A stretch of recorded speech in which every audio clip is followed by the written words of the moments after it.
কেমন হয়েছে এখন তার কাছে টুপি ভালো লাগে না, দাড়ি ভালো লাগে না, জিকির ভালো লাগে না, পীর ভালো লাগে না, নারায়ে তাকবীর ভালো লাগে না। অর্থাৎ তার আত্মাকে এমন কঠিন ভাইরাস অ্যাটাক করছে, তার কাছে এখন ইসলামের কোনো কিছুই ভালো লাগে না। তারও ভাইরাসে ধরছে, কি বলেন ঠিক তো? ঠিক। কিন্তু আমার বন্ধুরা, তারও চিকিৎসার ব্যবস্থা আছে। বন্ধু, তার চিকিৎসার ব্যবস্থা কোন দুনিয়ার হাসপাতালে না, আল্লাহর কোরআন দিয়ে তাকে চিকিৎসা করতে হবে। কি বলেন ঠিক না? ঠিক।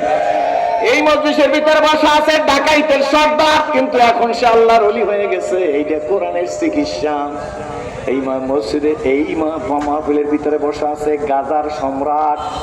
গাজার সম্রাট ছিল, পকেটে গাজার টোপলা ছিল, গাজার কলকি ছিল। এখন সে, তাকে দেখলে মনে করবেন কওমিয়া মাদ্রাসার মোহতামে। গতকালকে একটা জনসভায় সাহেবকে চরমনায় ছিল, হাজার হাজার মানুষ। এইটা মাহফিল, এইটা জনসভা। আমি বলছিলাম এই জনসভায় সব কিন্তু টুপিওয়ালা না, সব কিনা টুপিওয়ালা না। কিন্তু যারা আজকের আসছে তারা টুপিওয়ালার কাছে আসছে, এই জন্য টুপি মাথায় দিয়ে আসছে। সুতরাং ভালো মানুষের নেতৃত্বে গেলে ভালো মানুষ হওয়া যায়। ঠিক না বেঠিক? জোরে কন।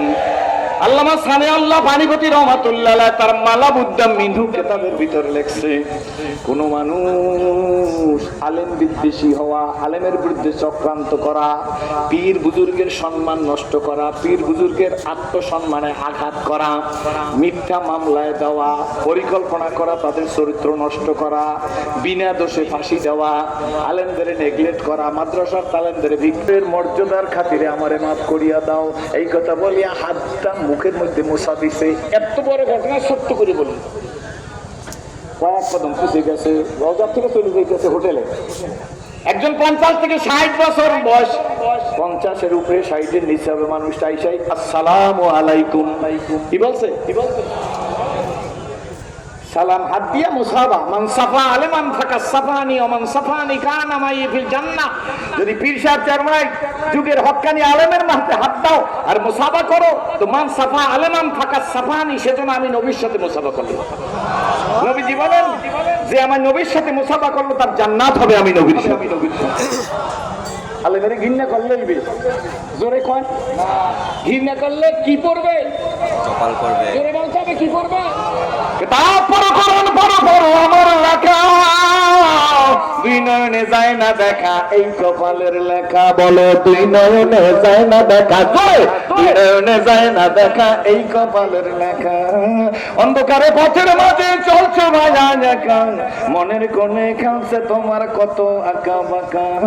সাদ্দার সমপলক তোমায় নাই কফলিতে দিবে, হুহুঙ্কারে মালা কুলুম হুয়া তোমায় নিয়ে যাবে। তাই সময় থাকিতে করো উন্নতি কামনা, সময় ফুরিয়ে গেলে আর তো পাবে না। শুনে হাফিজ বাতো গোয়ামকে বলতা জানো মিমানাত, আগার মানাত সবে মানাত সবে দিগার নমি মানাত, আগার মানাত সবে মানাত। আল্লাহু আকবার।